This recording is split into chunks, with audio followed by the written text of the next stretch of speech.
VNR news. This is Bindu. Details చూస్తే మహబూబాబాద్ జిల్లా కేంద్రంలో వినాయక నిమజ్జనం కార్యక్రమాలు ఘనంగా జరిగాయి.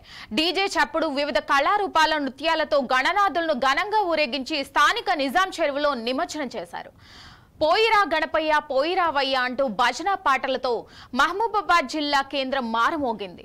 ఈ సందర్భంగా MLA Murali Nayak, MLC Takkelapalli Ravindrarao, municipal chairman Venkanna Vinayaka నిమజ్జన ఏర్పాట్లను పరిశీలించి నిమజ్జన సమయంలో జాగ్రత్తలు పాటించాలని కోరారు.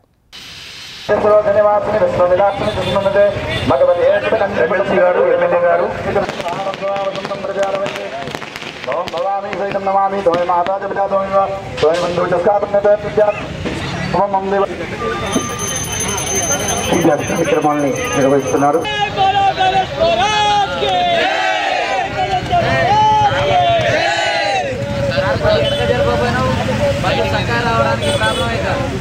మంగళ కాలనీ, మహబూబాబాద్ శివారు మంగళ కాలనీ ట్రైబల్ వెల్ఫేర్ స్కూల్ అంటే హాస్టల్, రెసిడెన్షియల్ హాస్టల్ విద్యార్థులు బి కిషన్ హెడ్ మాస్టర్ గారి ఆధ్వర్యంలో కౌన్సిలర్లు ముఖ్య శ్రీను గారు, గడ్డబోయిన వెంకన్న గారు, అలాగే కోడి శ్రీను గారు, చింతాల జనార్దన్ గారు, తాళ్లపల్లి జగన్ గారు, పోతురాజు రాజు గారు, ఇంకా ఇలా ప్రతి ఒక్కరు కూడా డియు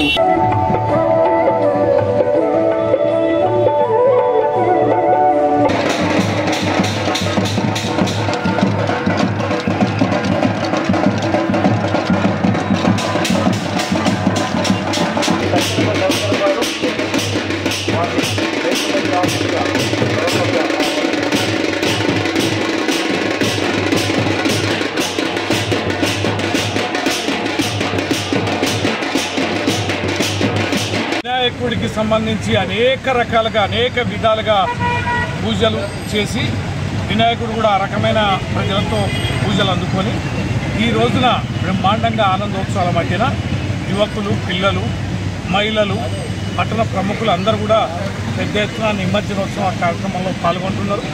ఈ సందర్భంగా మహబూబాబాద్ జిల్లా కేంద్రానికి సంబంధించిన మన మహిళా శాసనసభ్యులు మురళీ నాయక్ గారు మరియు చైర్మన్ రామ్మోహన్ రెడ్డి గారు, వైస్ చైర్మన్ మాదినేని వెంకన్న గారు, ఇంకా కౌన్సిలర్లు, అదేవిధంగా మున్సిపల్ కమిషనర్ గారు అందరూ కూడా దగ్గర ఉండి బ్రహ్మాండంగా ఏర్పాటు చేస్తున్నారు. ఆనందోత్సవాల మధ్యన, సంతోషాల మధ్యన ఈ నిమజ్జన కార్యక్రమం జరుగుతుంది. గణపతి నిమజ్జనానికి చురుకుగా మున్సిపాలిటీ నుండి ఏర్పాటు చేయడం జరిగింది.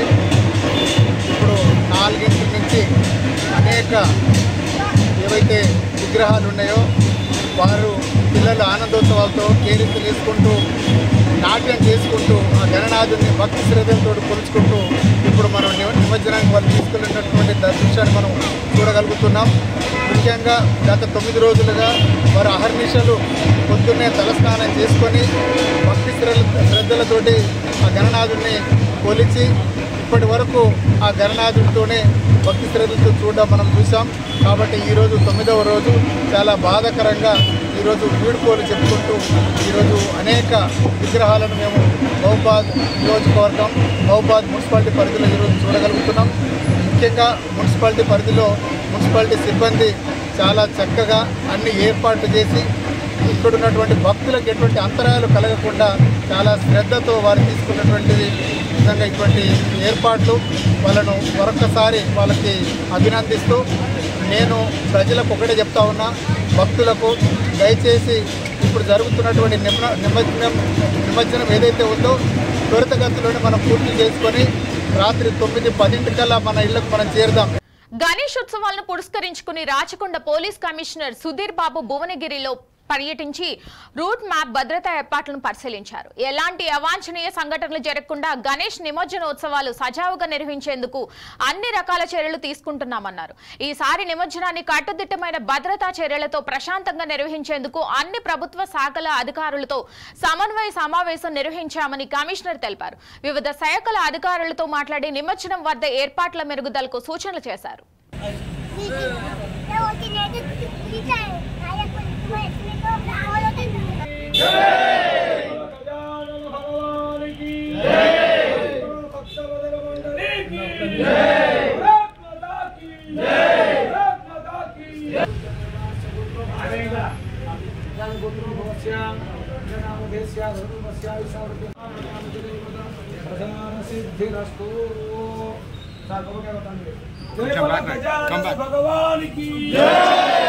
వికారాబాద్ జిల్లా తాండూరు మున్సిపల్ కార్యాలయం ముందు ఇద్దరు అవుట్ సోర్సింగ్ పారిశుద్ధ్య కార్మికులు పెట్రోల్ పోసుకుని ఆత్మహత్యాయత్నం చేశారు.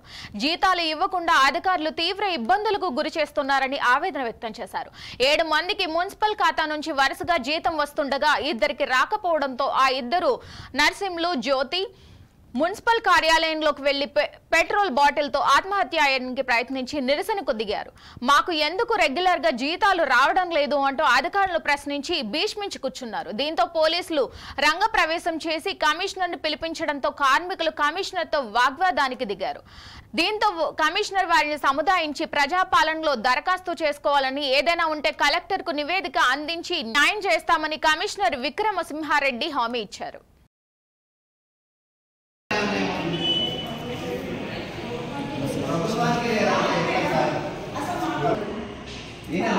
5 సంవత్సరాల జీతాన్ని కంటిన్యూ వర్క్ చేస్తున్నాం. వర్క్ చేస్తుంటే రంగరంగా 9 మంది జీతాలు చేసిండ్రు. 12 మంది జీతాలు కంటిన్యూ అయినాయి చేయమని. 12 మందిలో 9 మంది చేసిండ్రు. మా ఇద్దరిని పక్కకు పెట్టిండ్రు. మా ఇద్దరు కూడా అందులో లిస్టు పేర్లు ఉన్నాయి.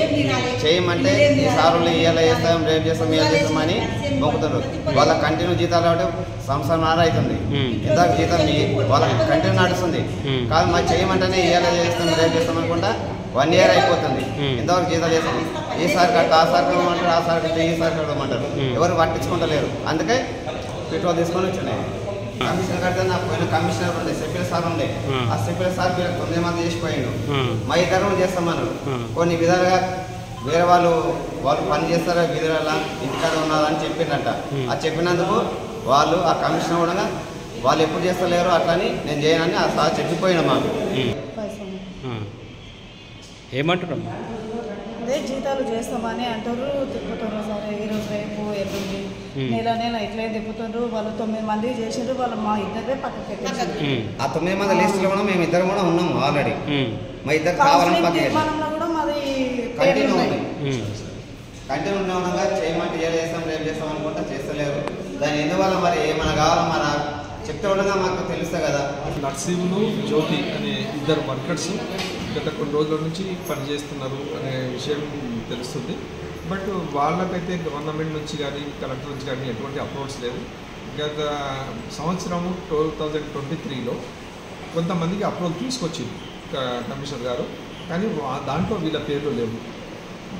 తిరిగి మళ్ళీ ఒకసారి నేను కూడా ప్రయత్నం చేద్దామనే ఉద్దేశంతో నేను కూడా ప్రయత్నించుకొని మళ్ళీ తీసుకెళ్ళి ట్రై చేశాను. కానీ ఇప్పుడున్న అంటే ఇంతకుముందు ఉన్న కలెక్టర్ గారు, అడిషనల్ కలెక్టర్ గారు యాక్సెప్ట్ చేయలేదు ఆ ఫైల్స్. అంతకుముందే వీళ్ళు ఇంతే మంది పనిచేస్తున్నారు అని చెప్పేసి క్లియర్గా 9 మెంబర్స్ వరకే రాసుకొచ్చింది. కాబట్టి ప్రజెంట్గా వాళ్ళకి ఇవ్వలేదు. కాబట్టి మనం కూడా గవర్నమెంట్ నుంచి కానీ కలెక్టర్ గారి నుంచి కానీ అప్రూవల్ వచ్చే వరకు నేను కూడా ఛార్జెస్ ఇవ్వలేను. ఆ విషయాన్ని వాళ్ళకు కూడా క్లియర్గా ఎక్స్ప్లెయిన్ చేశాను. మీరు ఏమన్నా ప్రయత్నం చేస్తే కలెక్టర్ గారి దగ్గరికి వెళ్ళి ప్రజావాణిలో కంప్లైంట్ చేసుకోండి. అప్పుడు కానీ మళ్ళీ కలెక్టర్ గారు పిలిపించి నన్ను అడిగితే నేను మీరు పనిచేస్తున్నట్టు కానీ క్లియర్గా ఎక్స్ప్లెయిన్ చేస్తాను అని చెప్పాను. ఆరోపణల కిందకి తీసుకోలేను, లేదు నిజమని కూడా చెప్పలేను. ఎందుకంటే అది పేపర్ మీద పెట్టిన కాడికే నేను నమ్మగలుగుతా, కానీ ఓవరాల్గా ఏం చెప్పినా కూడా నేను దాన్ని పరిగణలోకి తీసుకోవడానికి రాదు.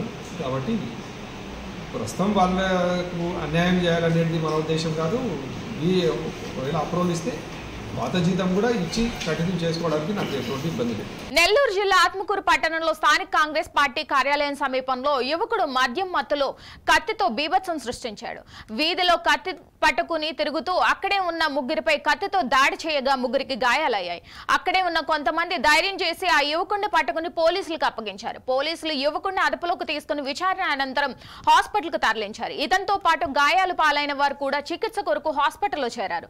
యువకుడు గంజాయికి బానిసై అదే మత్తులో వీరిపై కత్తితో దాడికి పాల్పడినట్లు స్థానికులు తెలిపారు.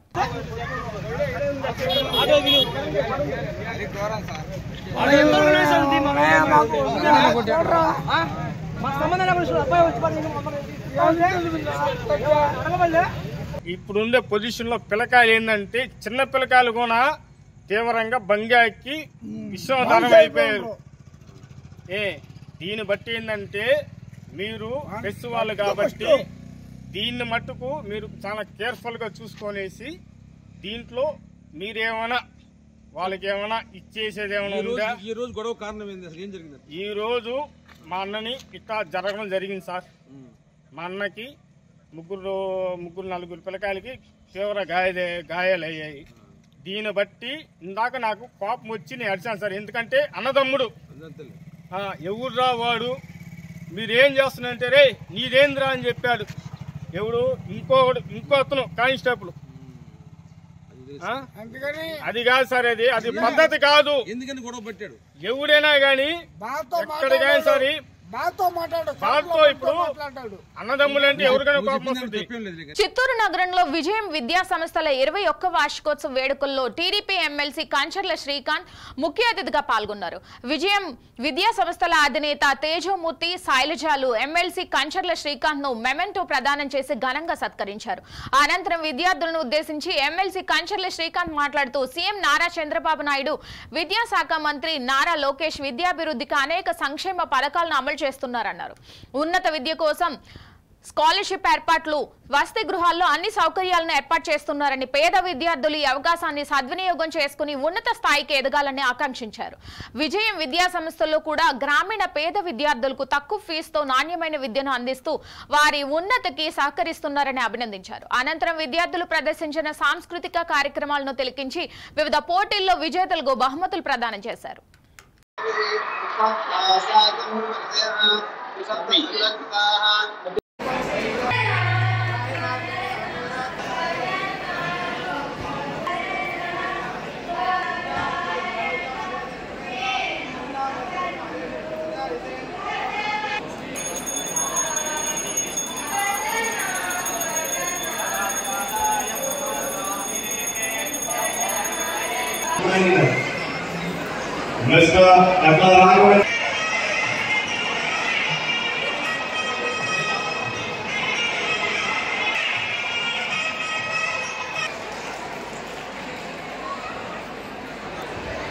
The most powerful person in the world is విజయం విద్యా సంస్థలకి సంబంధించినటువంటి 21వ వార్షికోత్సవానికి రావటం చాలా ఆనందంగా ఉంది. 21 సంవత్సరాల క్రితం ఒక చిన్న కాంపిటేటివ్ సెంటర్గా కెరీర్ ప్రారంభించి ఈరోజు ఇన్ని వేల మంది విద్యార్థులకి, గ్రామీణ ప్రాంత విద్యార్థులకి అతి తక్కువ ఖర్చుతోటి నాణ్యమైన విద్యను అందిస్తూ క్రమశిక్షణకి అలాగే ఉద్యోగాలకు కూడా మారుపేరుగా నిలుస్తున్నటువంటి విజయం విద్యా సంస్థల్ని మనస్ఫూర్తిగా అభినందిస్తున్నాను. తేజోమూర్తి గారికి అట్లాగే వాళ్ళ సతీమణి శైలజ గారికి మనస్ఫూర్తిగా అభినందనలు తెలియజేస్తూ ఈ సక్సెస్కి వాళ్ళెంత కారణమో వాళ్ళతో పాటు పనిచేసే వాళ్ళ టీం కూడా అంతే గౌరవం దక్కుతుంది. వాళ్ళకు కూడా ఈ సందర్భంగా నేను మనస్ఫూర్తిగా ధన్యవాదాలు, శుభాకాంక్షలు తెలియజేస్తా ఉన్నాను. NAAC అక్రిడేషన్ తోటి డిగ్రీ కాలేజ్ నడపడం అంటే చిన్న విషయం కాదు. అంత అద్భుతంగా డిగ్రీ కాలేజీని ఎలా నడిపారో ఇంజనీరింగ్ కాలేజీని కూడా అదే స్థాయికి తీసుకెళ్లి జాతీయ స్థాయిలో ఉత్తమ కాలేజీ కింద కూడా ఇంజనీరింగ్ కూడా నిలపాలని చెప్పనేసి కళాశాల యాజమాన్యానికి నేను మనస్ఫూర్తిగా సూచిస్తున్నాను. ఇవే బులెటిన్ లోని అప్డేట్స్. మరిన్ని అప్డేట్స్ కోసం చూస్తూనే ఉండండి రిఫ్లెక్షన్ ఆఫ్ ట్రూత్.